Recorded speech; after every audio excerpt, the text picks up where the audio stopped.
Hey there everybody, welcome back to another episode of Ark Survival Evolved. I'm Captain Beefy.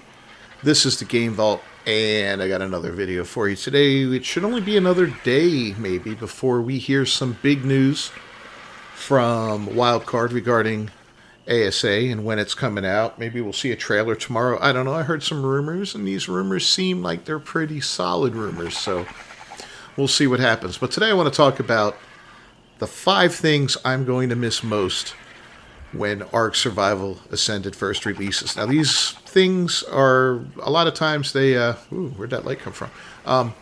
These things will have drastically, in my opinion, changed the game, made the game better, and they will be available again once the appropriate DLC is released, the appropriate maps and all that. But until then, oh boy, they're going to be sorely missed. So let's cue up the music, and we'll get right to it.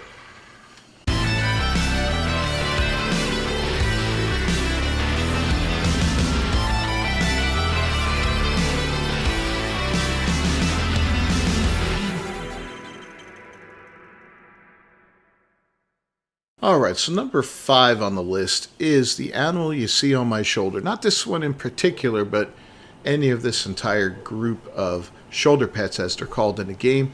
And these are found on the aberration map. They are called light pets. There are several different types: the bulb dog, the shinehorn, which you see here, the feather light, and then the glow tail. And these things are fantastic because, as you can see, they provide quite a bit of light on a dark night. Now we're going to go ahead and shut him off so you can just see how vastly different it is when the light's turned off. Look at that. Yeah, it makes a world of difference having one of these guys on your shoulder. Their charge only lasts for so long, but you can adjust how long it lasts, how quick it recharges, and how far the light reaches, which is completely awesome. Now, in addition to the benefit of having light like that, if you watch the bottom right-hand corner of the screen, you're going to see a pair of glowing eyes appear when we get close to a creature that is at or above max level of the game. In our version here, our server, max level is 150. So anytime we see a creature that's 150 or something that's higher, like wyverns could be higher, tech creatures can be higher, you're going to hear a noise that the shinehorn makes, a little noise, and those glowing eyes are going to appear. So let's just fly around. Oop, we just got hit. Shouldn't be too long before we find something. So let's see what happens when it does show up. But when you're hunting creatures and you're looking for breeders, oh, there it is right there. You heard him make his noise, and you see the eyes. But it makes it really easy to locate a creature because, you know, once you get out of range, the eyes disappear, so you can turn around. Get down closer to where you were. Here we are. Now it's just a matter of where exactly is this creature. Unfortunately, I don't have a spyglass on me right now, so I can't really look, you know, but I could check some other ways, maybe like that. I don't know. Yeah, I can't tell. But yeah, so somewhere in the vicinity, it's not him, there's a level 150 or better creature. And if I was out hunting, I'd be pulling out the spyglass and getting ready to find him. I bet you it's this guy right here. Let's see. Bingo. We killed him. The eyes disappear. He's gone. Alright, well, let's move on to number 4. Alright, so number 4 on the list is a native to this Fjordor map that we're on right now, the Desmodus. It's basically a huge vampire bat. I think it's one of the greatest flying mounts in the game. In fact, I think it's better than the wyvern, which prior to the Desmodus was most likely the king of the sky. You know, it's definitely a great creature. The Desmodus is quick. It can strafe. It can fly backwards, side to side. It can dive, pick up speed, swoop up. Does a lot of great things. It can also fire off a little sonic burst there to locate creatures in the vicinity. See? And at nighttime, it can go invisible. Check that out. But that's not all. This puppy can also attach itself to walls. It can hang from ceilings. There's a lot this animal can do, and it's fantastic. Again, one of the greatest flyers in the game, if not the best. But one of the things I like most about the Desmodus is it gives you the opportunity to farm blood packs. Okay? And you do that by attacking creatures. You see we have 500 in there. We'll go look for another creature. You can actually pick creatures up that are very small and drain their blood from them by turning on lifesteal. You also have night vision, which will help you locate creatures in the dark. Check that out, right? It's not as good, I don't think, as the Owl's Vision, but it's still pretty darn good. Let's see if we can pick this guy up. Yep, we can pick him up. We'll turn off the night vision, turn on night steal, and you can watch the Desmodus's blood packs will start to grow. Oh, we got a griffin bugging us.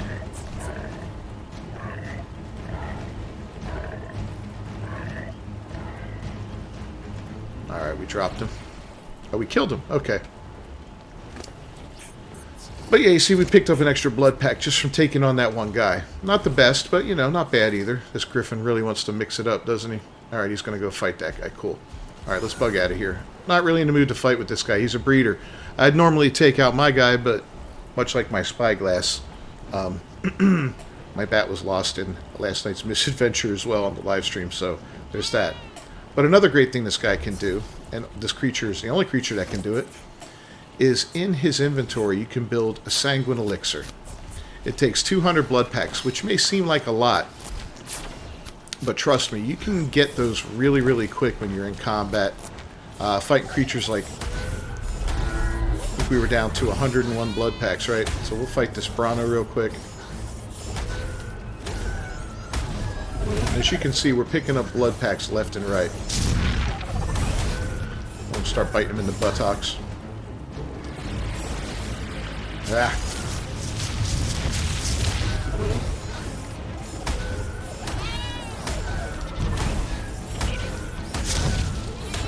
Yep, chewing them up. And this guy isn't even leveled up. He is a breeder. So we haven't leveled up his melee or his health or anything else. But they're really good fighters. They're really nimble.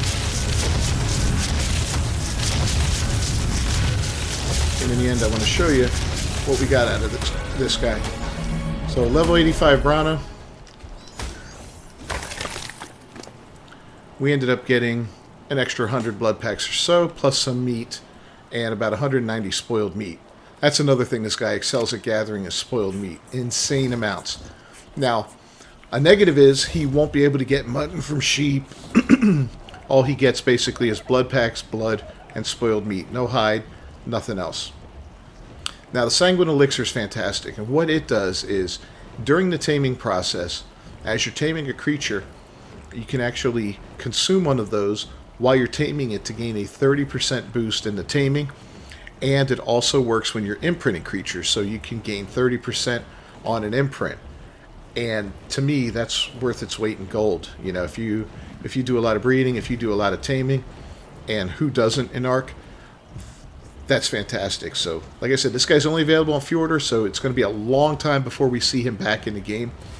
But I'll tell you what, as soon as that Fjordur map is released, we will be heading over there with the express intent to tame a couple of these guys to get breeders and bring them back to whatever map we currently call home at the time. So yeah, that was number 4. Let's move on to number 3. Alright, number 3 is right behind me here. That is the egg incubator. This thing has made my life so much better inside the game. I do like breeding, and I like breeding to find perfect eggs, or for perfect creatures to have the best stats in all their important places, like health, melee, etc. Whichever ones are important for that specific creature that I'm looking for. I like being able to find out which ones have that and to breed them so that I can breed multiples of the same creature over and over, and then look for mutations. As you see here, I've got some RG set up in a breeding setup here, 6 females and a male. In between them, I can pop out 6 eggs at a time. And here I got 6 fertilized eggs. I can throw them all in there. Then I can look at them real quick And just by looking at the level, I'll know if they're worth keeping or not. And I can see none of those are worth keeping. So in the blink of an eye, I can pull them all out. And then I can start eating them, breed up another batch, and put them in there. And just do this over and over again until I get mutations that I'm looking for. Now we'll go ahead and put one egg back in there, just so I can show you how you can see the mutations. If you look down at the bottom there of the little pop-up that came up, you'll see F breeder and M breeder, or M2S5M1W. That shows that the male has 8 mutations on him. And I can actually look back. I keep one egg of an unmutated basic RG in there. Level 2, or actually I keep a basic one of the current level I'm working with. I'm sorry. As you can see, 277, 275. So this one is missing a stat somewhere. 47, 45, 48, and 54 are the most important ones. This one here has 47, 43 for weight.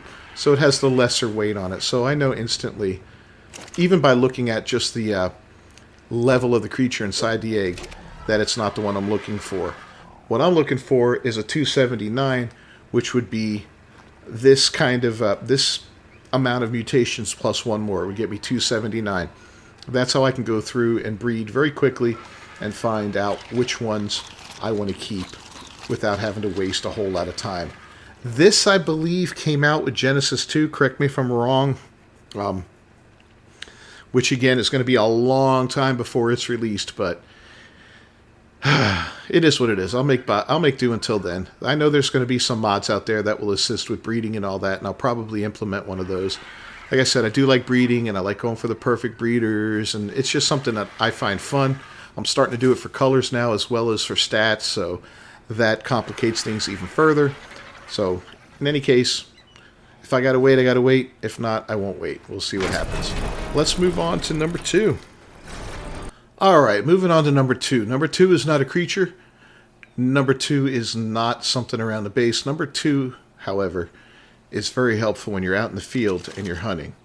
And that is the harpoon launcher, but specifically with the net ammunition on it. Okay? Turning your harpoon launcher into a net gun. Now this thing's fantastic. This will capture most creatures in the game. And when I say most, I mean most. It will capture Uranus. It will capture a wyvern. And when you fire it, you see what happens. It puts it in a net, and it will hold it there for a minute. And that will allow you to take the time out to start popping tranq darts into it until you knock it out. You know, a minute's a long time, especially if you have a good gun and some good shocking tranq darts. You're going to be just fine. But we're not here to capture a stego today. We're just here to demonstrate the net gun. But I think this thing has revolutionized hunting in the game. So often you had to build traps, and there were some creatures that were very hard to capture for various reasons. The Uranus, for instance, with its roar, that would send creatures running away from you. You know, send your creatures running away from you when you jumped off of them to engage with them. Griffins, which were a notorious pain in the ass to capture because once they start torpor running, they fly off and they're very fast. Quetzals floating in the sky. Now you can go ahead and net one of those if you're on the back of something you can shoot from, like a griffin, and get them knocked knocked to the ground and net it up long enough for you to build a trap over it or possibly knock it out. The possibilities are endless. If you want to gather milk from a wyvern, go net a female, knock her out, drain her of the milk, and get the hell out of there before she wakes up. I mean, so many good things you can do with this thing. And you can net your tribe mates, and PvP, you can also net other players and other tribes, but that goes without saying. But I think it's one of the greatest assets to taming. I'm not sure what this one came out with. I think this was another Genesis one, like part 2 maybe, but I could be wrong. But we'll, in any case, it's going to be greatly missed, and I'm hoping that Wildcard starts coming up with these DLCs on a fairly rapid basis and a fairly regular basis, so we constantly have new stuff to do in the game, new tools to play with, new building parts, and new dinosaurs to tame. Well, let's move on to number 1. Alright, so the number 1 thing that I'm going to miss in the game, and I know a lot of you out there will agree with me on that, is this right here. The simple cryopod. I mean, look at this thing. It's so small, it fits in the palm of your hand. Right? Tiny. But the things it can do are amazing. So instead of having a base with hundreds of creatures laying out and about, like you used to have to do in the old days, especially if you were breeding creatures or if you had a kibble farm and you needed multiple creatures of that produced various types of eggs, you'd have creatures all over the place. As you can see here, we've got a few creatures out, but mainly that's guys that are like my breeding sheep over here that are constantly out. We got our little yard dogs like Chi-Chi running around. We've got, you know, our Maywing here because it's, you know, helping raise babies and all that. And I got some Argies up on the roof of my house because I need to breed them together for colors. But otherwise, none of these creatures would be out. They'd all be stacked up in cryopods and put away in nice little refrigerators, much like this one right here.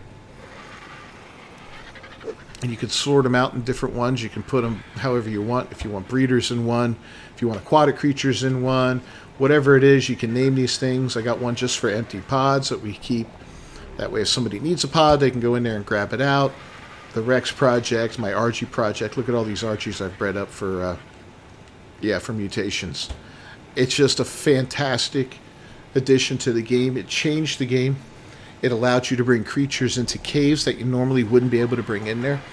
I don't know if any of you are the old school players before cryopods were out, but the only way to get creatures into a cave back in the old day was to bring one that was small enough to fit in there, or to actually give birth to a creature right outside of the cave, walk that newborn into the cave, and raise it inside the very entrance of the cave.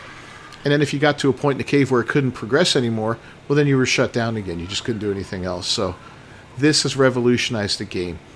I can have Basilosaurus in here, and I don't need to keep them in a water pen. When I want to raise one up, I could just fly down to the water, find a nice quiet spot, throw them in the water, let them breed, let a baby pop out, put some food in it, pick up the breeders, and, you know, maybe build a small box around it to keep it safe from piranha or sharks or anything else like that, and then go away, you know, imprint it and all that, and go away. Yeah, fantastic. If I want to go fight a boss, I don't have to march 20 Rexes across half of the map to get to a specific location. I can just, what's Hobbit doing in my house?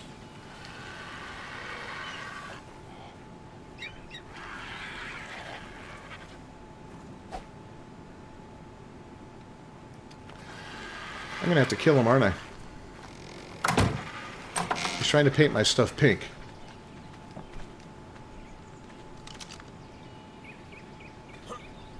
Yeah. Get out. Anyways, so, yeah, that's what I'm going to miss the most, and I'm going to kill him. I'm actually going to kill him for that, because it's really pissing me off. I told him earlier not to do that, so, yeah, we're going to have to kill him for this. I said, of all the things you can do, don't paint the base. That's aggravating as hell.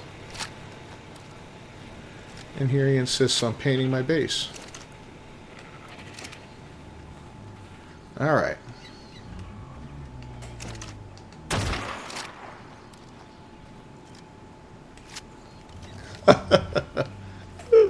But anyway, that's what we're going to miss the most in the game, is those 5 things. Let me know down in the comments what you're going to miss the most. And, yeah, I'd like to hear from you. I know the guys here, we're going to miss a lot of that stuff. We're going to use some mods that will help us get around some of those things, maybe early game, but maybe not. You know, I might hold off for a little bit and make us play old school for a while. We'll see. But let me know your thoughts in the comments down below. Don't forget to leave a like on the video, subscribe to the channel, and ring that bell for notifications. I'll see you guys next time. Until then, peace.